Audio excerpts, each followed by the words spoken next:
For Jews demand signs, and Greeks seek wisdom.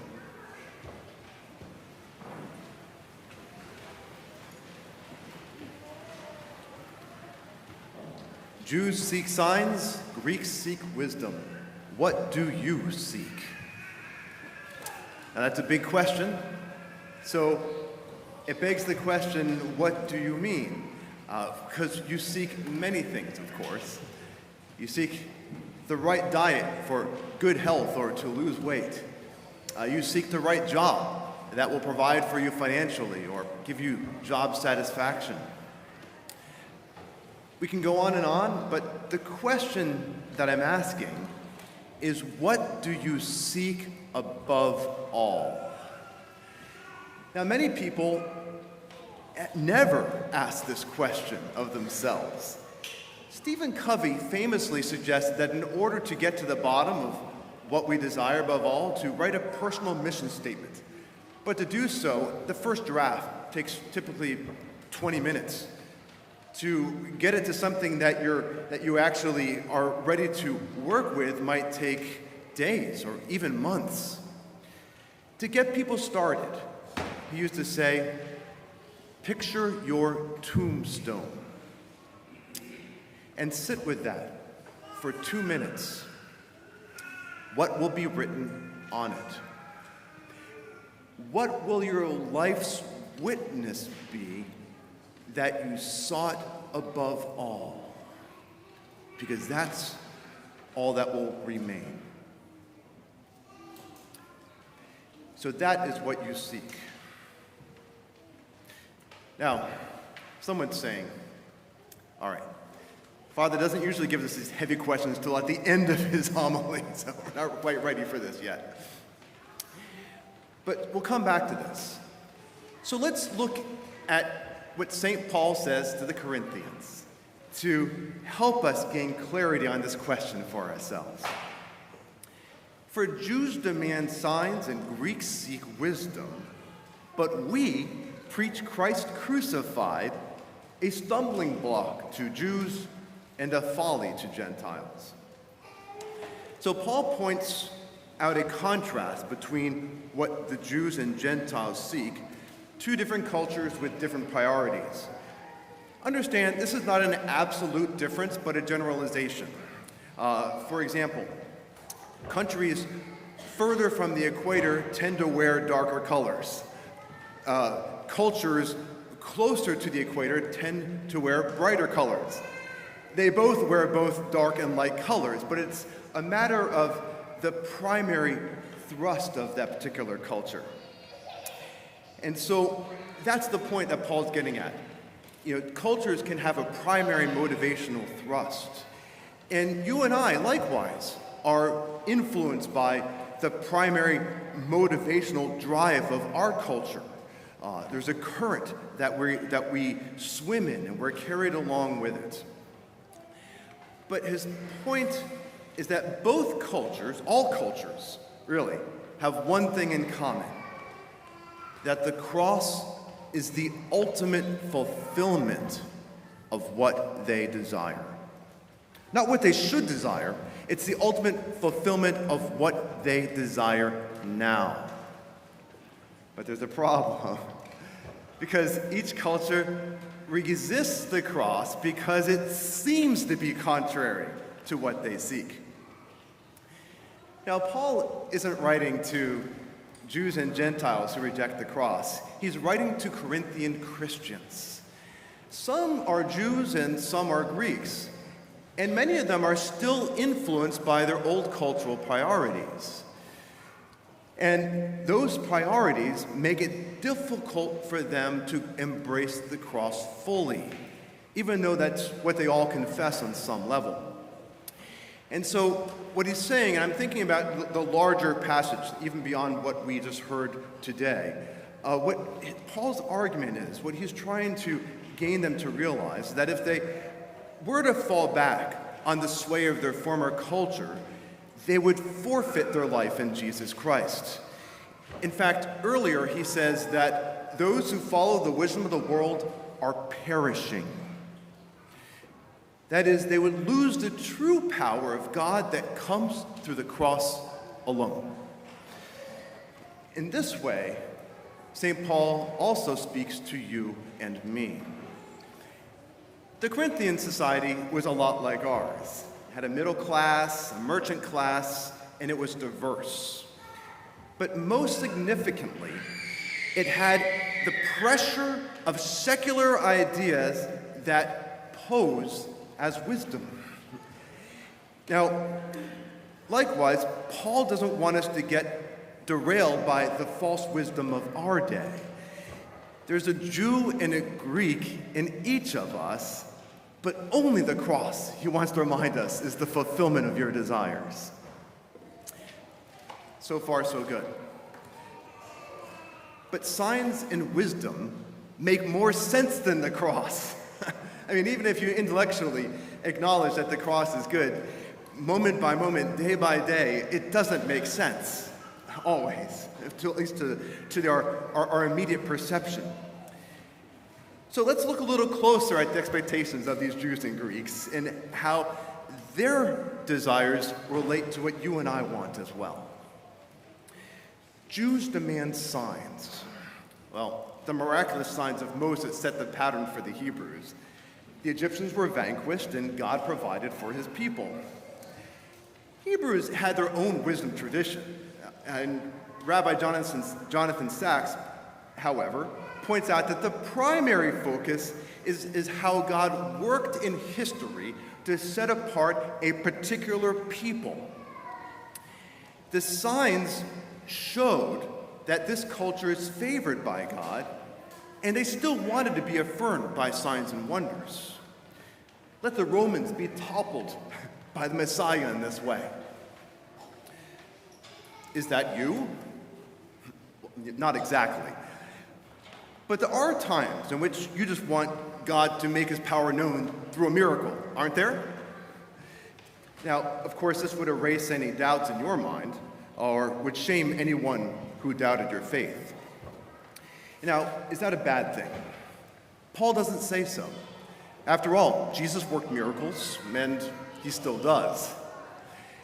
He's just saying that signs are not the full power of God that we see in the cross, at least the signs the way the world thinks of them. But there's also a negative side to seeking God's signs apart from the cross. Just think of our own polarized world. You go online and the mentality is to see our people vindicated as those people are drowned in some kind of Red Sea. Now, that doesn't sound much like the cross, does it? So that's the Hebrews and the Hebrew in each of us. And Greeks, however, seek wisdom. So Greeks didn't experience the miraculous signs like the Jews did, so wisdom was supreme. So what wisdom exactly was Paul talking about? Commentators say that this isn't clear, so we don't need to know. But we do know that there are limits to human wisdom in philosophy. It's part of Paul's point. And we also know that the Hellenic way included sophistic rhetoric, being able to impress others with skillful arguments. Early in the chapter, St. Paul said he purposely didn't try to come to them as a great orator in the Greek tradition. Why? Because he wasn't going to be a slave to that cultural expectation. He wanted to be attracted to the message rather than the way he was presenting it. So now, Paul is saying that Greeks seek these things, wink, wink, but that's not you all, right? Of course, the fascination for skilled rhetoricians was still there among the Corinthians. So he's trying to get them to hear, remember, that's not you anymore. Nor is it you and me, right? Or do you want to look smart still? Do you still have some trust in your credentials? Where do you want to fit in? Wisdom is the spirit of language of whatever circle or friends or group that you identify with. Now, is Paul saying that this is wrong? Not necessarily, but it's not what we live for anymore. Instead, he says, we preach Christ crucified. This "we" refers to Paul and Sosthenes, who he refers to earlier in this letter. But by extension, he's saying our message is your message, so that "we" includes all believers in how we live and what message we give by the witness of our lives. And just like signs and wisdom aren't mutually exclusive and they aren't bad things, they aren't our primary motivational thrust. He says simply this, that for Christians, our true power is the cross. And let's not forget that. So he continues, to those who are called, both Jews and Greeks, Christ is the power of God and the wisdom of God. So there's a benefit and a consequence that he's talking about here. What's the benefit of believing this? Clearly, the signs and wisdom that these cultures sought has been superseded by something that is far better for anyone who's tasted of it, anyone who knows our Lord. But there's also a consequence for not believing this. Not believing this with all your life. He says that those who are called, this is what you believe. But if this isn't true for you, then you aren't called. You're proving that you aren't really called to follow the Lord, or you've rejected the call. So let's consider the Egyptians in Paul's day and see how they're still alive in our day too. A stumbling block to Jews and a folly to Gentiles. Now he says this in the same breath when he mentions the cross, because it's just obvious that most people in the world aren't attracted to the cross when they first hear of it. So why is that? Well, first of all, let's just establish that the cross at that point was not a mere religious symbol, but an instrument of torture widespread in the ancient world. People were typically, not just our Lord, but typically beaten and hanged naked and left there often for days before they died. Now, this was a stumbling block to Jews because it says in Deuteronomy chapter 21 that anyone who hangs on a pole, or some translations a tree, are cursed by God. So they all remember this. Why would you glory in the cross? Now, for Greeks, the cross is a folly or foolishness, because the cross was the opposite of wisdom, because it was literally the worst symbol they could think of. Why would anybody choose that to be their glory? In fact, Cicero said this, "Let the very word cross be far removed, not only from the bodies of Roman citizens, but even from their thoughts, their eyes, and their ears." You see how offensive this was to the ancient ear? And in our modern ear, it's just as offensive for similar and also other reasons. So, okay, we don't live then. We're not Jews or Greeks. But we have our own stumbling blocks. It's just repackaged. So we can ask ourselves, what does our culture seek? Well, you might say, there's many good answers for this, but one answer for this could simply be comfort. Not only do we not want to think about the cross, but most people don't even want to think about death. We've had medical advances, we don't encounter death as much as before, and how many people do we see in media and next to you, in your workplace, who just don't even want to think about it existing? We have an entertainment culture to keep our minds off of this stuff, constantly distracted so we don't have to think about these things. And so these are the waters that you and I swim in, all right? And so where do we go from here? What's our response? Well, let's just continue with what Paul says. To those who are called, both Jews and Greeks, Christ, the power of God and the wisdom of God.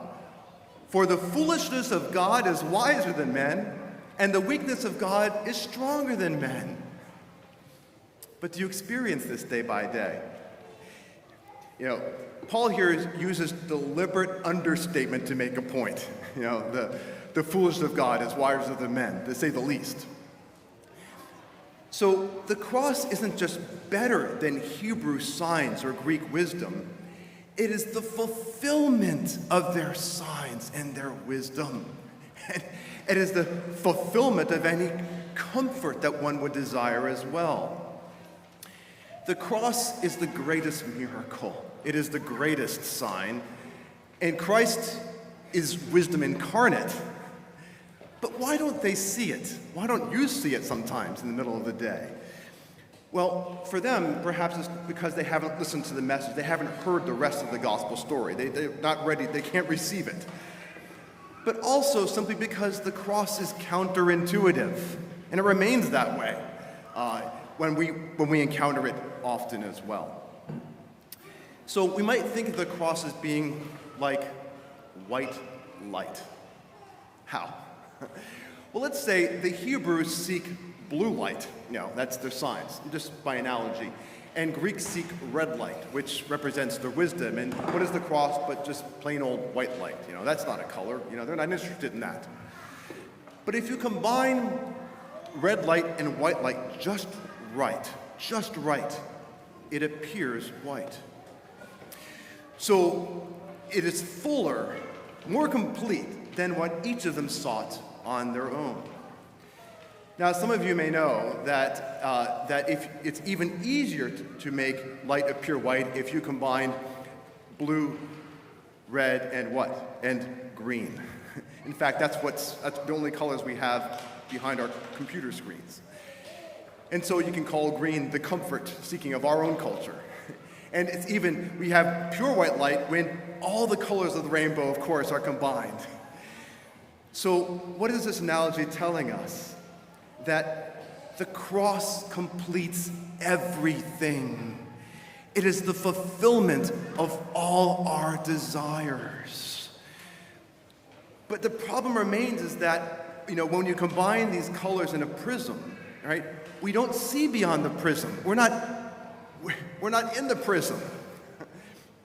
And so it might seem like beyond the prism is a leap of faith. We just need to trust that somehow it's going to be the fulfillment of our desires, even though we still want the beauty of these particular colors. Now, the term leap of faith was coined by Kierkegaard, who is making a complex argument to encounter Enlightenment rationalism. But in popular culture, this idea of a leap of faith is used too casually. Because our faith isn't a leap of faith. Our faith, and even the cross, it is rational. And how is it? Now, how can it be rational? Well, it's like this. Once I had a rock climbing course, and we had to move along a ledge. And if someone said, I want you to just take a leap of faith and jump off that ledge, I would say, I'm sorry, that would not be the rational thing to do. But as we continued along the ledge, and we couldn't see this at the time, anyone who went on this particular rock face, you couldn't tell what was happening. But that ledge got smaller and smaller until it couldn't hold your weight anymore. And so then what do? You look up and you see a rope over there hanging. And they had to call from below, that's right, you have to jump and grab that rope. But it didn't look like I could reach that rope by jumping over to it. But suddenly, getting off the ledge made sense. It couldn't hold my weight anymore. Suddenly, leaping was the only rational thing to do. So you jump, and somehow you grab the rope, and that gets you to the more firm footing, and you move on. And so that rope, of course, is the cross. And ultimately, through the cross is the resurrection. The ability to move forward when your strength is over. So you don't need the cross, of course, when signs and power from God are happening, right? So when God is breaking in on your behalf and vanquishing your enemies, who thinks about the cross? Or if you have wisdom and you have answers to most of your questions, why do you need the cross? Or if you're healthy and having fun, why do you need the cross?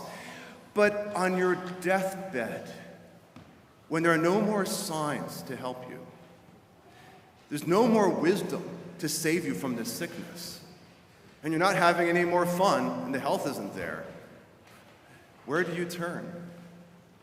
Suddenly, the cross doesn't seem so foolish anymore, does it? This is the sign you always wanted. God is with you in your suffering. This is why Paul says elsewhere in the broader passage, where is the scribe? Where is the rhetorician? Where is the ruler of this age? He said, God will destroy the wisdom of the wise, the quote-unquote wisdom, the merely worldly wisdom. And only those who are perishing hold on to that. So back, how to make Paul's confidence, before we conclude, how do we make Paul's confidence, yours and mine, in the moment? Ask again, what do you seek above all? Is it the cross above all? Honestly, will it be a week from now? So we'll only know if that's what is evident in your life. And that's what builds up what will ultimately be on, what people remember at your wake service. And it's when you have a life of choosing the cross by laying down your life for others. This is the example, of course, of Jesus. Now, Jesus gave a sign by working miracles. He spoke wisdom. He comforted the lost and hurting. And he was a badass. Look how he cleansed the temple, all right? But he wanted to be remembered not for that. But he said, look, you want a sign? The sign will come when this temple is destroyed, meaning his body, which will only be raised after you've lost all hope, after 3 days. So what do you seek? To look good? Do you want to be a badass? Well, how about Paul? He worked signs by healing miracles as well. And he was wise. And in fact, the last verse of our passage today had no less than 3 sophisticated rhetorical devices that he built on. I mean, if you look at this passage closely, it is extremely well constructed. But above all, he's saying, all I really care about is the cross. And that's what people saw in him above all. He proclaimed it, but in his life he showed it. And this is the cross that made him a badass, by laying down his life, by enduring torture without fear, with total courage, and be able to go forward and say, yes, it was all worth it for your sake and for the cross. And so let's come full circle. How will you be remembered when you die? Will people identify your life with the cross? And if not, then what you've been seeking above all has been something else. So as you go to communion, after we've got a baptism, as you go to communion, reimagine the impression that you want others to have of you. See yourself communicating the cross with your life. Begin to create that personal mission statement about what you seek above all. And let that aspiration determine